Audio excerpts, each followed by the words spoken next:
Hello guys, tuloy tayo sa pag-aaral natin guys, no? Dun sa mga magiging natin, changes sa October 1st, no? This year. So, kanina may vlog ako sa reels ko yung regarding dun sa act of violence, no? So, kung paano ba natin siya i-resume or paano ba natin siya gagawin during the game pag nangyari yung mga ganong mga scenario guys, no? So guys, pag-usapan natin yung sa Article 36 kasi mayroon din yung mga nabago dyan sa 36 na kailangan ma-mindset na natin kasi para pagdating ng October konti na lang yung adjustment natin kasi doon sa Article 36 for clarification lang po, nahahati po kasi yan guys doon sa dalawang category, no? So, yung dating 36 natin 2.1, ginawa nila yung dating 10 na bullet diyan, nilagay nila yung 6 sa category 1, no? So, ano-ano yung mga 6 na yan, no? So, unahin na yung unang bullet, yung disrespectfully dealing with the official, yung hindi magandang kanyang pakikipag-usap, no? Yan yung unang bullet, no? Doon sa ating category 1. So, meron akong mga note dito. Yung pangalawa, yung using profane gesture or profane language, no? So, yan yung pangalawa do sa 6, do sa category 1. Pang-tatlo guys, yung baiting and taunting. So, hindi naman siya na alis, nandun pa rin siya. Yung pag tumira yung A1, tinusok sa may sa tiyan, yun, technical natin yun, no? Hindi non-contact foul siya. So, kapag nakashoot, nag-flex ng muscle, isa din yun sa natin, pasok sa category 1, no? Yan yung mga sample, pangatlong bullet. Yung pang-apat guys, obstructing the vision of the shooter eye o waving the hand to the eye of the shooter, no? So, pag tumira ako, biglang ginanon yung aking vision, yun, pwede siyang technicalin. Yan yung pang-apat. Panlima, excessive swing of elbow.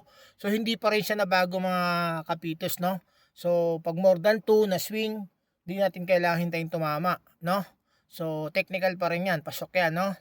Yung pang-anim, yung fake being fouled. So, faking a foul. Yun yung sinatawag natin na kahit sa offensive player o depensa, pwede nating tawagan, no? Kapag ginawa siya ng depensa, first infraction, first quarter niya ginawa, inulit ng kanyang kakampi sa second quarter, o third quarter, or fourth, or overtime, ang makakuha ng charge niyan yung kanyang teammate kung sino yung gumawa. Pasok pa yan doon sa kanyang personal saka sa team foul. Okay? Yan yung binubuo na 6 na bullet ng category 1 sa technical article 36, no? So basahin naman natin guys yung category 2 kung ano-ano yung mga hiniwalay nila, no? So sa category 2, ito yung pulos mga delaying, no? Dun sa mga deliberately touching the ball. So tinakil ko to dati, yung for example, nakashoot na ako, no? Binigay ko pa yung bola, tinapik ko pa yung bola sa malayo. Yan yung sample ng isang delaying, no? Pangalawa, hanging on the ring such as the weights of the player. Dakdak ko, wala naman akong dapat iwasan. Yung player, sinabitan pa yung ring, parang nag-ano pa siya, nagyabang pa siya, no? So, wala naman dapat siyang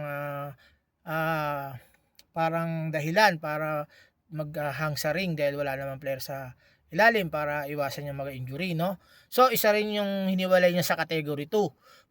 Kumbaga sa madaling salita, pulos delaying lang po yung nilagay sa category 2. Yung pang tatlo, goaltending during last free throw. So, yun. For example, last free throw na ako. Biglang binitinan ng depensa yung bola. So, bibigyan na natin yung yung 1 point dun sa tumira, no? Then, after ng binigay natin na yan, may bibigyan pa natin siya ng yung team na yan ng free throw. So, ang kagandahan dyan, pag kung sino yung i-designate ng head coach, maaari po yon mga kasama, no? So, kahit yung nasa bench, pwede niyang piliin. Basta technical po. Okay, tandaan po ninyo yan, mga kapitos at mga katrackers ko na rin, no? Na ating followers na rin. So yan po yung category na pinaghati-hati nila, no? So I hope meron po kayong nakuha dun sa sinabi ko na hinati po sa mga dalawang category yung technical natin sa Article 36. Okay guys, salamat sa sama nyo palagi sa mga videos ko. Wag po kayong magsawang sumuporta palagi at lagi ko pa po kayong i-update. Bye bye and be safe always. God bless you all.